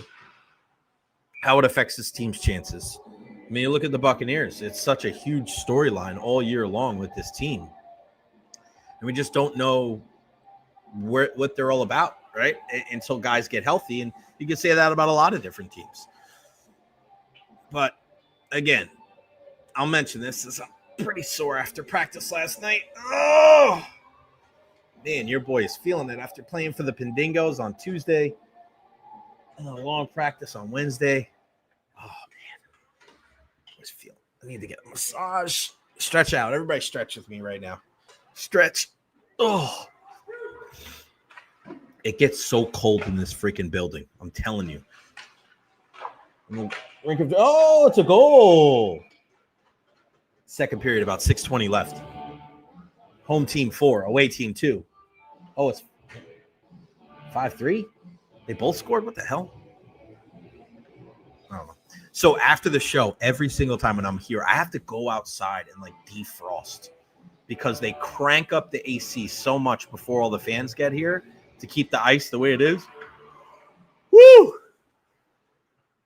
5-3. There we go.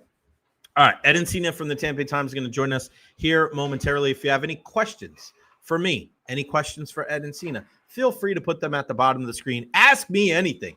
This is a Thursday afternoon. Ask me anything. I just got a text from Eric Erlinson from lightninginsider.com saying, and I quote, I kept Ed at the arena a little longer, so I'm making him run a few minutes behind, getting him home to his computer for you. Apologies. Rude, Eric Erlinson. Rude, rude, rude, rude, rude, rude, rude, rude. Ravishing Rick Rude, Bobby Rude. Rude vacuums. Rude, rude, rude. Unbelievable. I'm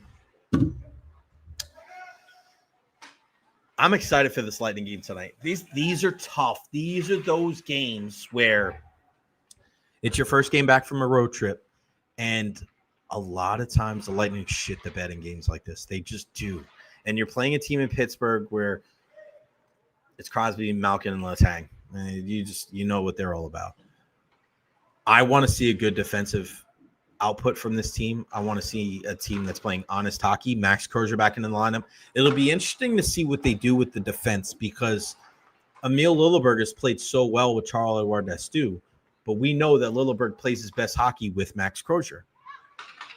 So you're going to bring in probably a right for right with Santini going out and Declan Carlisle staying in the lineup. Do you just replace Santini with Crozier and have him play with Declan Carlisle? Two guys that are familiar with each other playing on the same team up in Syracuse. And do you mess with the Lilleberg-Destou thing? I don't know. But one thing that we do know about this Tampa Bay Lightning blue line and this team as a whole is they move guys around a lot. They put the lines in a blender. They play 11 and 7. So there is a familiarity. You never have to worry about the Lightning having guys that aren't familiar and not having a chemistry out there on the ice. So that's what Jon Cooper does. And be able to talk to Coop today was good. He looks like he's in good spirits as well. Getting closer to getting these guys back. Braden Point, Victor Hedman. Didn't see Eric Chernak. You saw Hetty and Pointer on the ice. Mac wasn't. He's been skating a little bit. We haven't seen Cherney, which is a little surprising. Usually we'll see him walking around. I hope to be able to see him. Really good guy, Eric Chernak. Love getting to know him over the years. I got a chance to talk to J.J. Moser and Curtis Douglas today after morning skate. And Dougie's had to move his spot from one side of the dressing room to the other because Brandon Halverson is here. So he's next to J.J. Moser. And I go, bro, you better hurry up and get dressed because Mo will be here all day long. J.J. Moser takes his sweet time getting ready. And with Manchester United having a game at 3 o'clock today and Mo being a big United fan, I said, you better hurry up and get dressed so you can get home and watch this game or get your nap in. I never asked him if he's a nap guy. I could never nap in the middle of the day. That would just make me feel so weird. Be so weird. Big game tonight. Cowboys, Lions, Thursday night football. This is a toss-up. It really is. And the Cowboys are 6-5-1. You know ESPN is going to love to have the Cowboys anywhere around the playoffs. But it pains me to say this. I kind of like the way the Cowboys have looked the last couple of weeks. I'm always that dude that is always, when everybody's like, I can't believe they traded this guy. I can't believe nobody does a better job of getting guys that can rush the passer like the Cowboys. It's crazy. So when they trade Micah Parsons, but they go out and get Quinnen Williams, you have Kenny Clark strung up the middle, buddy. Phenomenal. Who else is phenomenal? Well, that's easy. Rolly. And, oh, yeah, Ed Encina's here, too. Rolly! Say hi, Rolls. Roll! He's like, what's going on here? There he is. The myth, the magic legend. So I got a text from a guy today saying that he kept you too long at the arena. One, Eric Erlinson. How dare that Icelandic vagabond? Bad guy. Not that guy right there. What were you guys doing? What were you guys doing? No, we were carpooling because we live in the same area, out here in beautiful North Brandon / Sefner. And Riley, where are you going? And, All he doesn't want to hear about Eric Erlinson. They are not friends. Every time he comes by, Riley barks a ton. Oh, I don't know wow. what the deal is. Doesn't like Icelandic people. So he was riding with me, and it was my fault because we were riding because we had the McDonagh stuff, and I didn't put together the time to be like, okay, got to walk to the garage, got to drop them off and everything like that. So it all worked out, but not too easy. Yeah. Well, I think I got it. Rolly's a Norwegian descent. Maybe that's why he doesn't like the Icelandic Eric Erlinson. McDonagh, obviously the big story today, Ed. I mean, this is really cool. And I love that Julian Breezebaugh is just like, hey, I screwed this up trading this guy away. He brings him back. And now it is kind of going against what he does, right? We're not going to talk about this during the season. Well, apparently they did, because now he signs a 3-year extension. It's not something you see every day from Julian and the Lightning, but sometimes I feel like when things make too much sense, why wait? Just get it done and put it behind you. Right. I think, obviously this was a surprise. When I heard about it, there we go. We're done. There you go. But when I heard about it, I was like, it's the timing. It's obviously a bit surprising. And like you said, Julian isn't one that goes against what his process is. And a lot of times that process is to let everything play out, see how players play, see what their value is at the end of the season, and go from there, but again, this one, I think, let's face it, like Ryan McDonagh is a different player in the terms of how you see his value, right? I mean, we talked last year, he's never going to win a Norris Trophy. He was deserving of Conn Smythe votes a few years ago and didn't get that many. I think it was just the 3 people from Tampa Bay that gave him votes. But he does so much stuff, and he's so valuable both on the ice and in the room, that these are things that you really, as much as the Lightning and Julian like to put together like their values and stuff like that, it's so much more than just that value. And I think they've recognized how much, having Ryan McDonagh be a guy who's going to be here for the next 3 years, and especially, considering how much this team has really changed a little bit over the past, 6 weeks, since the beginning of the season in terms of personnel, in terms of guys that are contributing. You talk to some of the rookies in that room, and, a lot of them, they talk about McDonagh in the way that, the same way they talk about Victor Hedman, is that, they're leaders, and they lead in certain ways that winning teams have those kind of leaders. And there's no doubt. I mean, like the Lightning were a different team without Ryan McDonagh than they were with him. And we saw that after the trade. And obviously we saw that when they brought him back. And, both of those guys have missed next would be 11 games now. But they're both working to get back on the ice. I think obviously that's somewhat of the concern here. The only really one is like, you're paying 2 guys, a good portion of your of salary cap space to keep them here into their late 30s. But again, I think it's one of those things where the value of having these guys in the room, whether they whether they're here through 28, 29, in terms of being the players that they are, but there's still faith that they're going to be major contributors. They might not be playing the 24, 22 minutes a game, that they are now, but still that there's an inherent value of them being on the ice and off the ice. We were kind of joking around today when he's, obviously talking like he always does in the locker room. Our guy, JJ Moser. Yeah.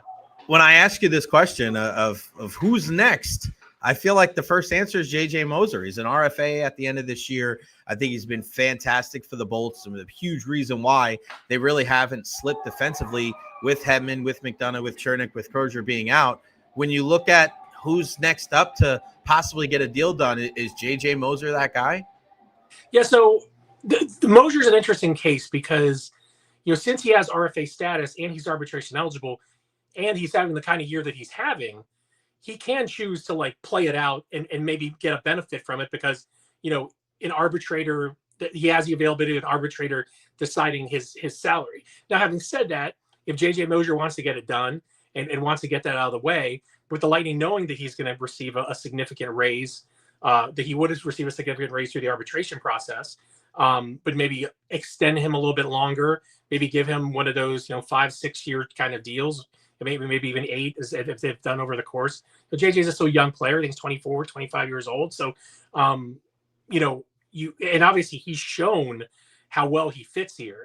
I think JJ's been, their best defenseman, especially from a defensive perspective, this season. And, when they traded for him, he was, maybe a little bit of an afterthought in that trade because the big, it was Connor Geeky in him. But, I honestly think he's played just as well, if not better, an all-around game than, Mikhail Sergachev at a much lower, cap hit. So, when you look at that and you look, and he's younger. So when you look at that, I think that, it's a matter of like whether JJ would want to get that done. But when you look at the laundry list of items in terms of priority, for sure, he's that next one, and obviously they've got a lot of things to kind of figure out with the UFAs. And to be honest, more so now than they did a month ago, because, going into the season, it was McDonagh, it was Mosier, it was Oliver Bjorkstrand, right? Bjorkstrand probably, obviously he hasn't had the best year. He's played his way, into a lower contract if they are going to keep him. Obviously, they spent a lot of assets to get him and Yanni Gourde last year at the trade deadline. So I think they're still going to try to figure out a way to keep him here. But then also, a guy like Darren Radish is an unrestricted free agent. And when we talked to Julian about this, he did mention Darren Radish, but Darren Radish has been one of those guys who, he was a healthy scratch earlier in the season and has really kind of played his way into playing some of the best hockey of his career. He's a valuable asset, especially on the power play. And then a guy like Charles Destu, who, we didn't know what he was a couple months ago. And, because he's a 27-year-old, player on his entry-level contract on a 1-year deal, he's going to be a UFA at the end of the year too. So you've got some actually more questions, but definitely when we look at the dollars and cents of this, the cap, the cap is obviously raising another big interval here. And then, you're actually saving money on the McDonagh deal. He has a $6.75 million hit this year, and it'll go down to 4.1. So it gives you a little bit more money to play with, plus the money of the cap increase, which is 8 to 5 million. I forget what it is off the top of my head, but we're getting some significant cap hits. But again, and what's funny about this also is the fact that, not funny, but it's interesting, is I think when you've seen the cap increase, we've gotten this idea that it's now the players' era. It's the players' market. They're going to get paid and stuff like that. At the same time, we saw what happened in Florida with those guys staying around, taking some team-friendly deals. And I think with this, it is going back to like that era that we saw with the Lightning really kind of did that before them, of guys kind of, and obviously Ryan McDonagh's at the end of his career, but being able to kind of keep the group together, and still do it with guys who aren't necessarily looking for these, to get quote unquote to get paid, and so I think that's another good sign for the Lightning that there's still a lot of faith in that room, amongst the group that they have, that there's still more good times to come. Ed, I retweeted it today, and again, I always tell people to support local, and this is a really good example of why you need to support Ed and the Tampa Bay Times. The story that you wrote on Darren Radish, and I saw him shake your hand today, and thank you for the story. And I talked to him a little bit after Darren's dad dealing with stage 4 pancreatic cancer, just unbelievable fight that he has to deal with. And you wrote such an incredible article for the Tampa Bay Times. And ironically enough, dude's playing some of the best hockey, and he's a new dad, and you know what I mean? It's just like, This guy's healthy scratch a couple weeks ago, newborn, dad's really sick, and he's been able to kind of funnel all of that energy and focus to playing some of his best hockey. Where, I mean, you can't take him out of the lineup right now. Him and Moser playing together has been fantastic. But what is that like to write a story like that? And a lot of times you're writing things and maybe it doesn't get appreciated, or you write things that are negative, and I'm saying you have to worry, but it may not be the most pleasant of conversation. But when you write a story like this, you know how heartfelt it is, and you know how much it means to the player. What is that like for somebody as a beat writer that follows the team? Well, I think that's, above all, you want to tell the stories, right? And you want to tell the stories that matter. And I think, I've been able to be in that room a while now and to be able to develop relationships with players, and Darren, Darren's a great guy, He's the man. He's a guy that, and I think he's a guy that any fan, whether you are Lightning fans or not, you can relate to, because he has had to fight for everything. And that was kind of the theme of the story. And just going back to a little bit to the reporting is, initially I had known about Darren's dad, but I honestly didn't until the Hockey Fights Cancer game. And I had actually talked to Darren just about the day before that, just about how he was playing. And he had mentioned his dad in that interview. And, and the quote that I think I used up top about how, he taught him and Taylor, the value of, you gotta fight, you fought for everything. And, we all know Darren's story. He went undrafted. He played in juniors for 5 years. He played in the AHL for another 5 years, I think, before he really got a call up. A couple different organizations before the Lightning, gave him a chance. So he's always been that guy who's had to prove himself, and that his dad had always instilled in him this philosophy of like, you got to keep fighting, keep fighting, keep fighting. And, you don't ever want to doubt, wonder at the end whether you had really worked your way or that you had half-assed something. And, and so that's really the way I was going to do it. And then, on Hockey Fights Cancer night, a couple of videos came out where he had talked about his dad and, what he was battling and stuff like that. So I actually circled back to him the next day and was like, hey, I was wondering if I could talk to you about your dad. And he was very open about it, and he was great. And, the thing about this is that, like, especially when you're dealing with stuff with parents and loved ones and everything like that, you never really know until it really strikes you when you have something hit you personally, right? And so I think with Darren, that was something that really, stood out. And I think we've all had. Cancer is such a disease that, like, I think we've all had our, we all have our stories about it that affect us. So it's something that is relatable, even though there's different forms or different diagnoses, different stages, all this other stuff.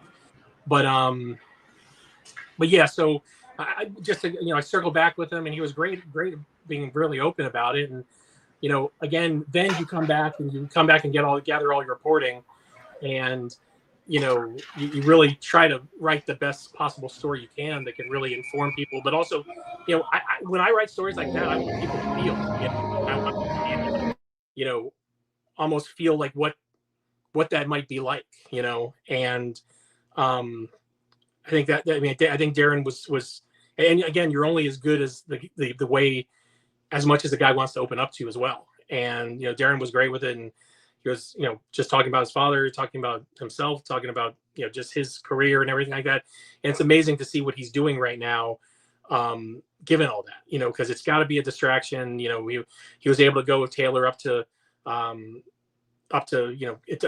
outside Toronto to see his dad over the weekend with a couple off days. And, I asked him today when you saw the moment of him, kind of calling me over, and I was asking if, like, his dad might be able to come see him in Toronto, because that's where they play next Monday. And he was saying, probably not, but, but obviously the one big thing is about, Darren is that, he knows that his father's watching, and I think that inspires him, at stage 4, it's, I don't think it's the best prognosis for Dwayne Radish, but, I know that everyone in that family is making the most of it.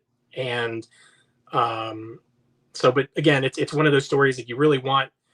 You write stories every day, right? But those are the ones where you really kind of want to, lack of a better term, hit out of the park, because you know how much it means to, not just to the Radishes, but to anyone else who's really kind of been impacted by that, and I think to a certain extent we all have. So, I love writing those stories because I love it. I think it's like, it also shows a personal level, I think sometimes, we look at athletes and we think, hey, they're not like us, but, what's going on in the Radish family right now is no different that's going on in any other family. So, yeah. Those are the kind of stories that you get into the business for, right? I mean, you don't like to, what I mean? It's not a glorification type of thing, but you're right. I mean, you give insight and you humanize these professional athletes that make millions of dollars, playing a game that you grew up playing. So, yeah, job well done on that. And Brady's played fantastic for this team. Before I let you go, I want to talk a little WWE and Survivor Series. I hated that it was only 4 matches. I get it. Is it Carmelo Hayes? Is it Austin Theory? I thought the John Cena, Dominic Mysterio with Liv Morgan, it was great to see Liv back. I thought that was pretty cool. But yeah, I want to see some traditional Survivor Series matches. I don't need to see 12 matches, but hell, man, I need to see more than 4. Yeah. I think the War Games thing is kind of being forced a little bit, And I love I think we talked about this before. I love the Mysterio Cena match. I thought that we were going to see something special there, and we obviously did, right? Whether it was, obviously the continuation of Dom's kind of ascension, or, and Liv's return, and, Cena being a part of it. So I thought that was the highlight. Outside of that, like, I was kind of like, the masked man was cool, but like, you kind of needed that to make that, interesting, because to me, like, again, like, you're just kind of forcing it. I mean, I thought the end when, we see Punk and Reigns kind of make good. That's an interesting narrative to follow, because that's a thing. But yeah, I wasn't super impressed by it, and it's especially in terms of PLEs. Like, we're so used to like having so much stuff to talk about, and that one I just felt like that wasn't outside of the Dom Liv Cena stuff. Like, it really wasn't that much to talk about outside the masked man, who I think we think is Austin Theory, right? I mean, yeah. It could be Tony D'Angelo. It could be Tony D. I haven't heard that one. Carmelo Hayes could be, but yeah, probably Austin Theory. But that's the thing, man. It's War Games. You're using the word war. There's got to be violence. There's got to be brutality. Right. And I just didn't, other than freaking Brock Lesnar throwing people around like that, what's that different than what we saw on Monday Night Raw? So right. Hopefully things will be different. But Saturday night's main event's coming up, man, with John Cena. We'll see who he fights in the last match. I saw today that it's going to be the opening match on Saturday night's main event. Really? I don't know if I love that. Yeah, he wants to highlight, the other talent. It's going to be exhibition matches between the WWE and the NXT, which is, I guess it's cool, but I don't know, man. We want to see John Cena. Like, I know that's what you want, but what do the fans want? Like, the fans want to see you. Like, early in DC. Yeah, I mean, I don't know. It's just weird. Like, sometimes people are so deferential. I think it's to their own harm. Like, yeah, we get it. Like, you're trying to be selfless, but like, we want to see you. Like, we want to see him out there. Like, I want him to sit ringside for the entire thing, right? You know what I mean? So that is what it is. What do we got else up on TampaBay.com? Tampa Bay Times outside of the Radish story, buddy.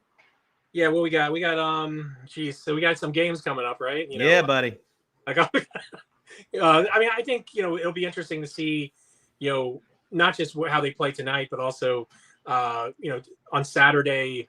The schedule's been so weird, man, because you're playing like the same team like 3 times in 20 days, and then you don't see them forever. So, but actually, Eric and I were kind of, talking about the other day was just kind of how great those, and the other night was kind of a reminder about that. And this is about how those traditional Lightning Islanders games have been over the years. These like 2-1 games and not much space, but it's a bounce here, bounce there, and we were talking about that game in at the Coliseum back in, what was it, 21? Mm-hmm. The game where McDonagh has that shot on goal, and we're watching it from the gondola, and basically anyone who's covered a game at the Coliseum is like, that gondola could have fallen at any time. But it does give you basically this vantage that you feel like you're right on top of the ice. And I remember that's one of those images of covering this team over the years that like I can't forget it, because I felt like I was 20 feet over that play watching it when McDonagh spins around and makes that shot. And I think was it Ryan Pollock Pollock or Pellick or whatever. Ryan Pollock, yeah. Right, who blocked it at that last minute. So but yeah, I think obviously it'll be interesting to see them in the first, for the second time in what's going to be 3 times in 12 days, I guess. And then again, we've got a B column coming up. I think we're going to talk a little bit more about the McDonagh situation and just kind of what that means in terms of not just keeping the band back together, but also just kind of another. I think since we've seen a lot of turnover, they've kind of not gone away from it, but like that whole camaraderie feeling of what this group is like and how tight this group is has kind of gone away a little bit, just because you're dealing with different cast of characters. But I think the McDonagh sticking around, he talked about it today, was like, it's as much as about the hockey for him, it's also about his family. Security. It's about his kids growing up here, being able to know that this is where he's going to end up, and that his kids can grow up in Tampa Bay. And there's no doubt to me that I think he's going to stick around here after that too. He's going to be one of the guys, building his house on Davis Island, and just like the Maroons, the Bogosians, the Hendons, the Stamkoses, that we're going to be here for the long haul. Let's get Stammer back. I'm going to say that every time we talk. Stammer, 1,200 points. Congratulations, our good friend. Eddie Encina, Eddie in the Yard on Twitter/X. Again, sign up for the Tampa Bay Times today and read an incredible story that Ed wrote on Darren Radish and his father, who is, just battling stage 4 pancreatic cancer. Ed, always a pleasure, man. Thank you so much.